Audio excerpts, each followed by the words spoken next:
Assalamualaikum warahmatullahi wabarakatuh. Perkenalkan, saya Melitanti Nadia. Di sini saya selaku perwakilan kelompok 6 akan menampilkan sebuah video tutorial mengenai analisis sentimen ulasan aplikasi identitas kependudukan digital di aplikasi Play Store.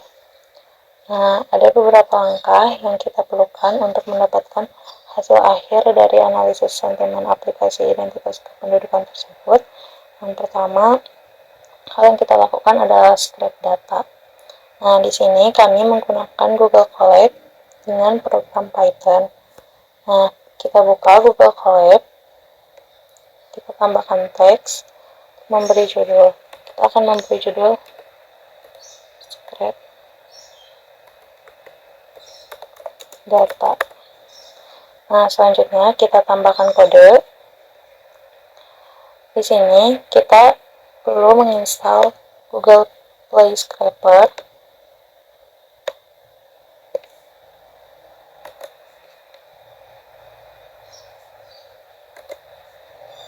Kita play, kita tunggu sampai berubah menjadi centang hijau. Nah, jika sudah, kita tambahkan kode. Nah, di sini kita perlu mengimpor paket yang diperlukan. Nah, kami menggunakan paket Google Play Scraper. Kita play. Nah, selanjutnya tambah kode. Nah, di sini kita mulai scrape data.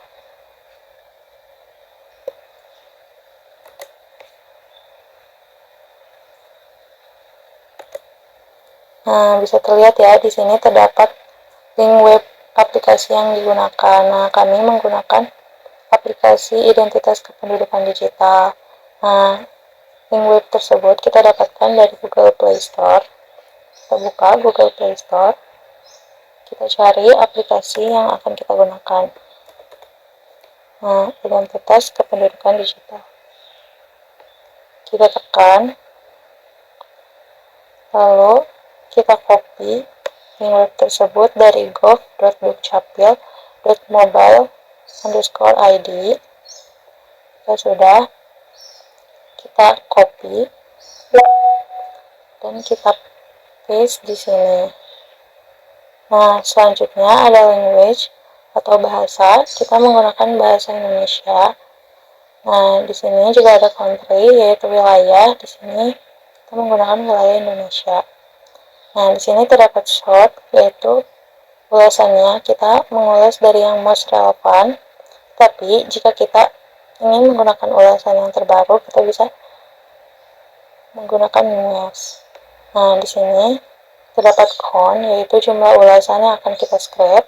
Di sini kami men-scrape 5.000 ulasan. Nah, di sini juga terdapat filter score with none, karena di sini kita akan men-scrape seluruh skor, mulai dari skor 1, 2, 3, 4, dan juga 5. Kemudian kita play.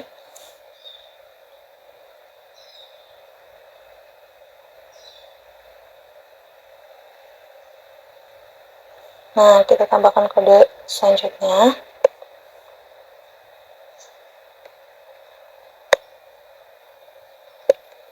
Nah, kita akan mereview hasil dari script yang tadi kita lakukan.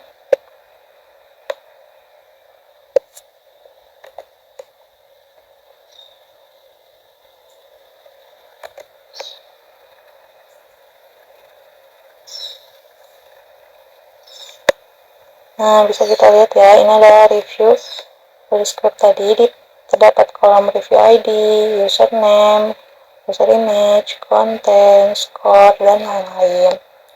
Selanjutnya kita tambahkan kode.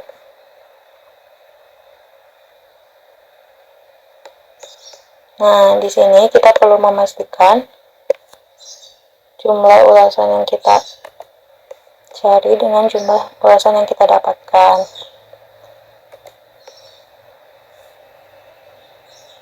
Nah, di sini bisa terlihat ya, tadi kita mencari 5.000 ulasan dan kita juga mendapat 5.000 ulasan. Nah, selanjutnya tambah kode.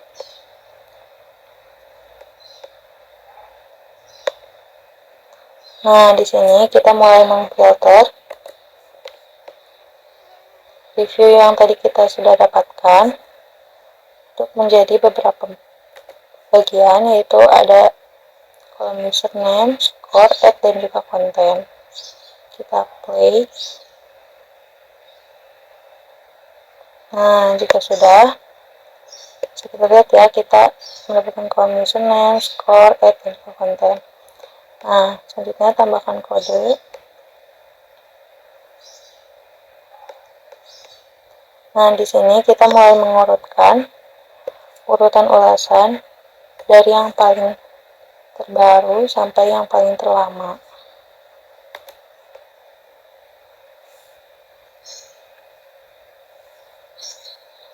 Nah, bisa kita lihat ya tanggalnya dari yang paling terbaru sampai yang paling terlama. Selanjutnya kita tambahkan kode. Nah, hasil tersebut kita simpan di MyDF.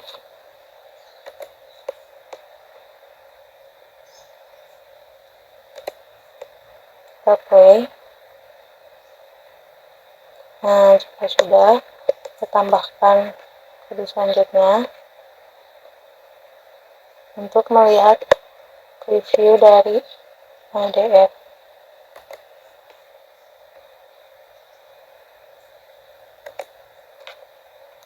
Kita play.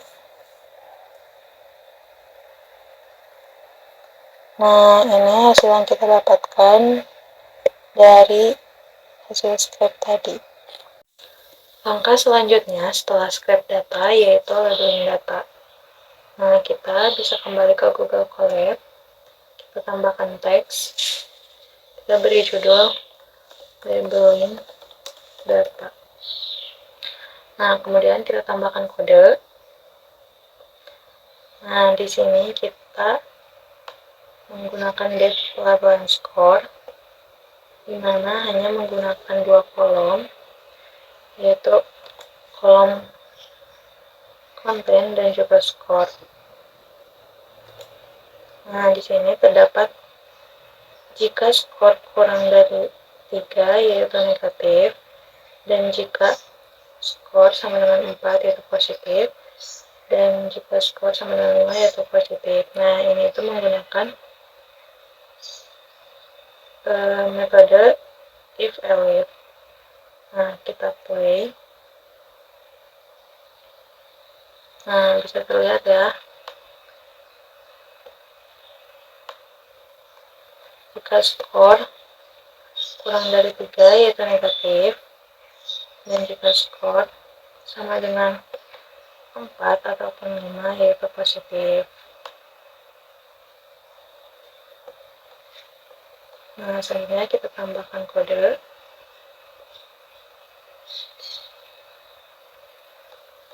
Nah, jika sudah, kita simpan di MyDF.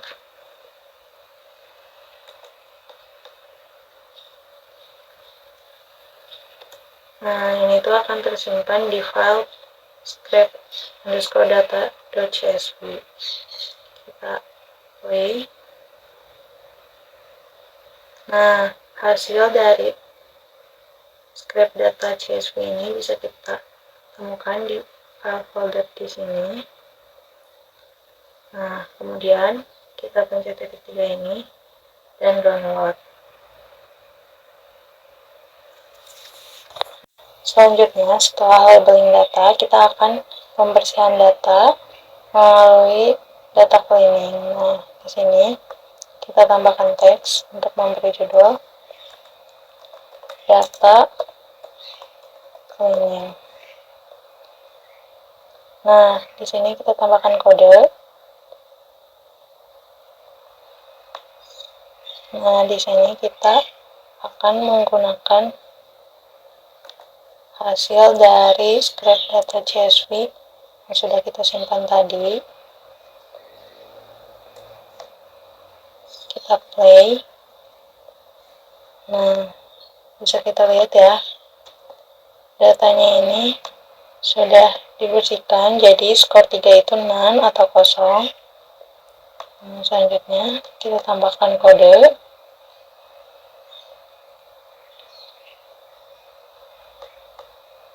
Nah, kita simpan di mydf isna.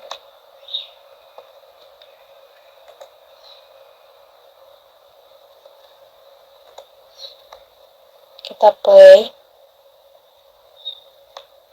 Nah, bisa kita lihat hasilnya false. Nah, kita tambahkan kode. Kemudian kita simpan di mydf isna, yaitu kita akan mencari nilai kosong pada data tersebut. Nah, bisa kita lihat ya, data yang kita dapatkan ada 332 data yang kosong. Selanjutnya, kita akan menghilangkan nilai 0 pada label tersebut dengan menggunakan handling missing value ignore tuple. Kita ke Google Colab, kita tambah teks, kita beri judul handling missing value ignore tuple. Nah, selanjutnya kita tambahkan kode. Nah, kita akan menghapus nilai 0 atau nilai kosong pada label. Kita play. Nah, selanjutnya tambahkan kode.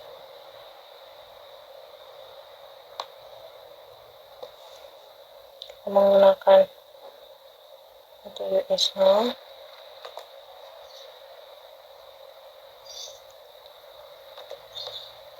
Kita play. Nah, bisa dilihat ya, pada labelnya tadi 332, sekarang menjadi 0. Selanjutnya, tambahkan kode. Nah, kita bisa lihat preview dari hasil setelah data nolnya atau data yang hilangnya sudah dihilangkan.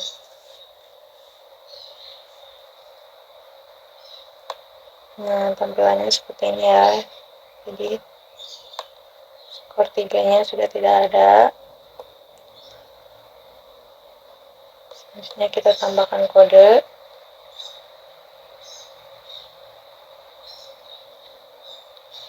Nah, bisa kita simpan di mydf analis sentimen aplikasi KD. Kita play. Nah, hasil dari data tersebut bisa kita lihat di folder sebelah kiri muncul. Nah, ini, dan bisa kita download.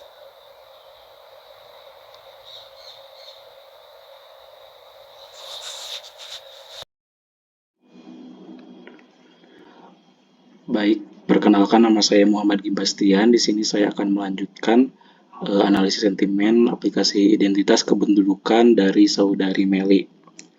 Nah, jadi tadi kan sudah dijelaskan beberapa serangkaian proses awal cara analisis sentimen, lalu yang selanjutnya yaitu ada proses text pre-processing. Nah, text pre-processing ini adalah suatu proses untuk menyeleksi data agar menjadi lebih terstruktur lagi dengan melalui serangkaian tahapan. Nah, tahapan ini diantaranya yang pertama yaitu ada scaffolding, tokenizing, filtering, dan stemming. Nah, text processing ini merupakan salah satu implementasi dari text mining. Text mining sendiri itu diartikan sebagai kegiatan untuk menambahkan data di mana data ini biasanya diambil berupa teks yang bersumber dari dokumen-dokumen yang memiliki goals untuk mencari kata kunci dan mewakili dari sekumpulan dokumen tersebut. Nah, sehingga nantinya dapat dilakukan analisa hubungan antara dokumen-dokumen tersebut. Nah, lalu langkah yang pertama yaitu kita running dulu. data yang tadi yang sudah kita olah. Nah, lalu hasilnya seperti ini.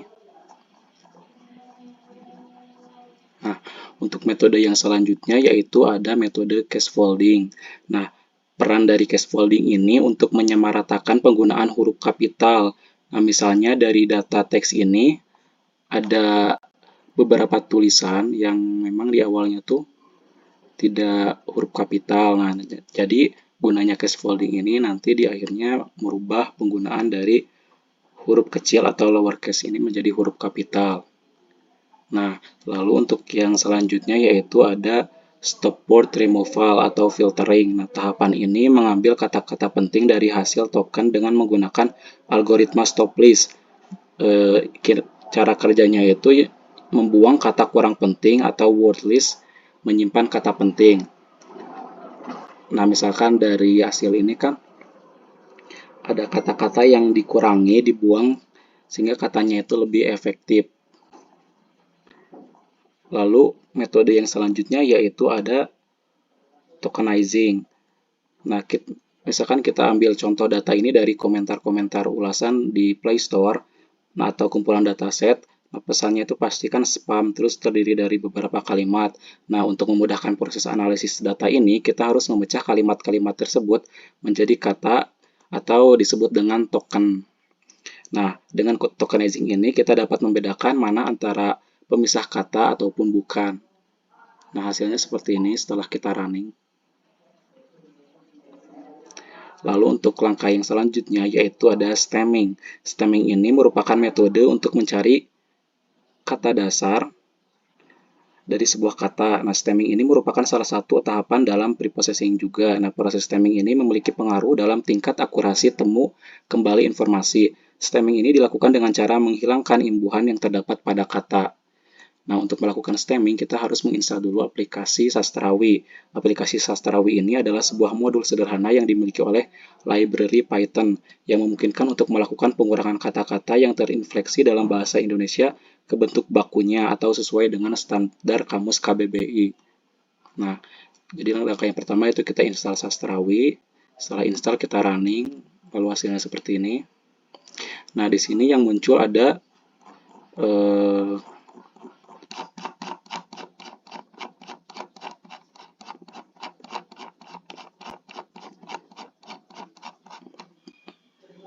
Nah, jadi di sini terdapat banyak sekali kata dasar yang muncul dari ulasan komentar ini. Sekitar ada 6.000 kata dasar ya teman-teman. Nah, lalu gunanya stemming ini untuk merubah kata yang tidak baku menjadi kata baku. Nah, setelah dirubah, kita save dulu datanya menggunakan kode. Nah, setelah serangkaian proses di atas, lalu yang metode terakhir yaitu kita menggunakan algoritma naive bias. Algoritma naive bias ini termasuk dalam kategori algoritma pengembangan data yang mengubah kumpulan data yang sangat besar menjadi informasi yang berguna. Nah, di sini tuh naive bias dapat memprediksi probabilitas beberapa kelas variabel target. Jadi cara kerjanya itu mengklasifikasi teks. Selain itu, naive bias juga sering digunakan untuk membuat text classification karena algoritma naive bias ini dapat atau memiliki tingkat keberhasilan yang lebih tinggi dibandingkan dengan algoritma lainnya. Karena itu kami menggunakan algoritma dari naive bias ini. Nah, langkah yang pertama yaitu kita men-splitting dulu data ini atau memecah data tes ini menjadi 20% dari keseluruhan datanya. Kita running, nah setelah di running hasilnya seperti ini. Oke. Nah, hasil akhirnya ini kata negatif ini presisinya mengandung 92%, sedangkan yang positif ada 90%. Oke, lalu yang selanjutnya itu ada EDA atau Exploratory Data Analysis. Jadi EDA ini suatu proses uji investigasi awal yang bertujuan untuk mengidentifikasi pola, menemukan anomali, menguji hipotesis, dan memeriksa asumsi. Nah, EDA ini juga dapat membantu mendeteksi kesalahan, lalu dapat mengidentifikasi outlier juga dalam kumpulan data, memahami hubungan antar data, dan menggali faktor-faktor penting guna menemukan pola dalam data dan memberikan wawasan baru. Nah, langkah yang pertama kita running dulu ya seperti biasa. Nah, lalu hasil dari EDA ini berbentuk visualisasi diagram seperti ini. Nah, dari data kolom komentar yang ada di aplikasi identitas kependudukan ini, yang sudah kita klasifikasikan, orang yang masih bintang 1 atau yang memberikan komen negatif itu di sini terdapat 22.500 orang atau lebih ya teman-teman. Nah, sedangkan untuk yang komen negatif atau yang memberikan rating 5 itu sekitar ada 1.500 orang. Nah, selebihnya kita tidak masukkan yang masih rating 3 itu.